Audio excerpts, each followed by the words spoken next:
तरफ से समस्याएं थी और क्या ये जो गठन जो करेंगे समाज कल्याण बोर्ड जो है उससे फायदा मिलेगा उनको? नहीं, फायदा होता है, लेकिन ये 10 साल क्यों नहीं किया? ये तो बहुत पुरानी डिमांड है। और 2011 या 12 में शीला जी ऑलरेडी इसको अप्रूव कर चुकी हैं। बात यह है कि 10 साल इन्होंने किया क्यों नहीं, ये सवाल बनता है ना। अब आपको जब दिक्कत आ रही है, जब सारा धोबी समाज आपके खिलाफ खड़ा हुआ है, तो आपको ये सब चीजें याद आ रही हैं। धोबी समाज इनसे पूछेगा कि 10 साल आपने क्यों नहीं इस तरीके के बोर्ड का गठन किया। सर, बीजेपी की तरफ से आज संकल्प पत्र 2 जारी किया गया, जिसमें केजी से पीजी तक जो है जो बच्चे होंगे छोटे, उनको जरूरतमंद लोगों को फ्री शिक्षा दी जाएगी। जो लोग कोई कॉम्पिटिटिव एग्जाम की तैयारी करेंगे उनको 15,000 रुपये दिया जाएगा तैयारी करने के लिए। लगातार बीजेपी की तरफ से मैनिफेस्टो के अंदर युवाओं को लेकर घोषणाएं हो रही हैं और फ्री की ज्यादा चर्चा हो रही है। तो क्या ये फ्री बढ़ावा देना और बीजेपी का संकल्प पत्र आम आदमी पार्टी और कांग्रेस के संकल्प पत्र को टक्कर दे पाएगा क्या? देखो साहब, एक तो इतनी देर, आपके सिर्फ 10 दिन बचे हैं और हर चीज में आप बिना किसी लंबा समझाने के आप इस तरह फ्री करने की कोशिश कर रहे हो। आप करिए, लेकिन हम तो ये जानना चाहते हैं कि आपने, दिल्ली यूनिवर्सिटी आपके अधीन है, जवाहरलाल नेहरू यूनिवर्सिटी आपके अधीन है, जामिया मिलिया इस्लामिया आपके अधीन है, तीनों सेंट्रल यूनिवर्सिटीज हैं, इनमें आपने सीटें क्यों नहीं बढ़वाई युवाओं के लिए? भाई, आपको कॉम्पिटिटिव एग्जाम में आप मदद कर सकते थे। अगर हमारे पास अच्छी यूनिवर्सिटियां बन जाएं, अगर हमारे पास अच्छे स्कूल बन जाएं, तो इन चीजों की मदद की जरूरत नहीं पड़ेगी। आपने पिछले 10 साल में दिल्ली की शिक्षा के लिए एक काम नहीं किया। कितने नए केंद्रीय विद्यालय बन गए, नवोदय विद्यालय कितने नए बने, हमारे नवयुग स्कूल कितने नए बने, ये चीजें तो आप कर सकते थे ना। जब आपने किया नहीं, तो आखिरी 10 दिन में आप इस तरीके के वायदे लेकर आते हैं। मुझे लगता नहीं है कि जनता इन चीजों को बहुत ज्यादा समर्थन देगी।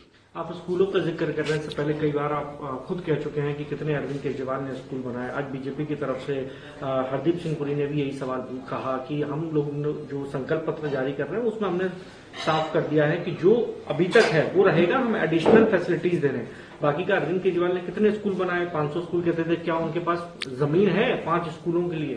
तो ये सवाल पूछे, आप भी इस बात को कैसे रहे? देखिए, ये बात मैं आपको बता दूं, 2013 में 100 नए स्कूलों की जमीनें दिल्ली सरकार को डीडीए से मिल गई थी।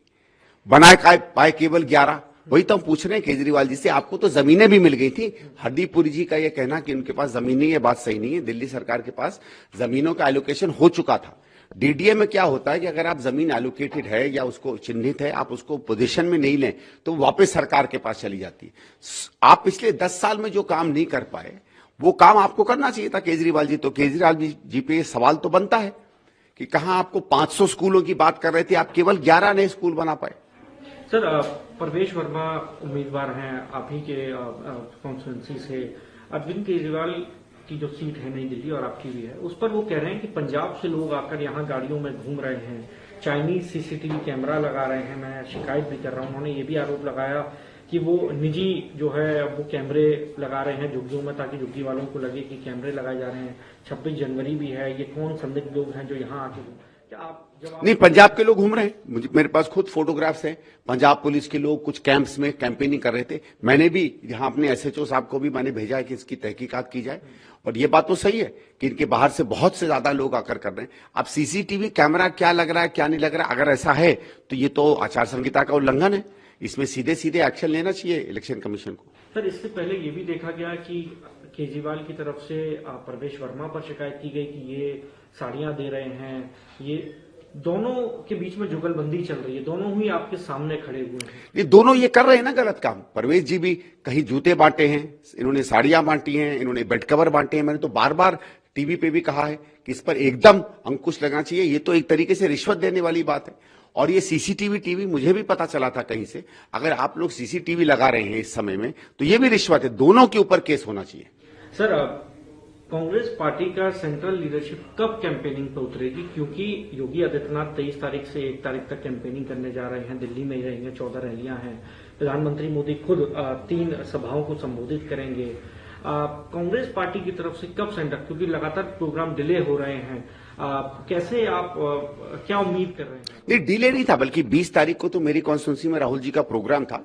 वो कुछ ही एक जेन्युइन कारण से उसको 2-1 दिन के लिए पोस्टपोन हुआ है। तो मुझे लगता है अगले 1-2 दिन में शुरू हो जाएंगे कार्यक्रम हमारे सीनियर लीडर्स के। और मैनिफेस्टो आप लोग क्या अलग से भी, क्या संदीप जी अपनी कॉन्स्टिट्यूंसी के लोगों को भरोसा दिलाने के लिए कुछ हाँ, हम लोगों का अलग है, वो हम कल या परसों में करेंगे, आपको जैसे हो जाएगा इत्तला करवाएंगे।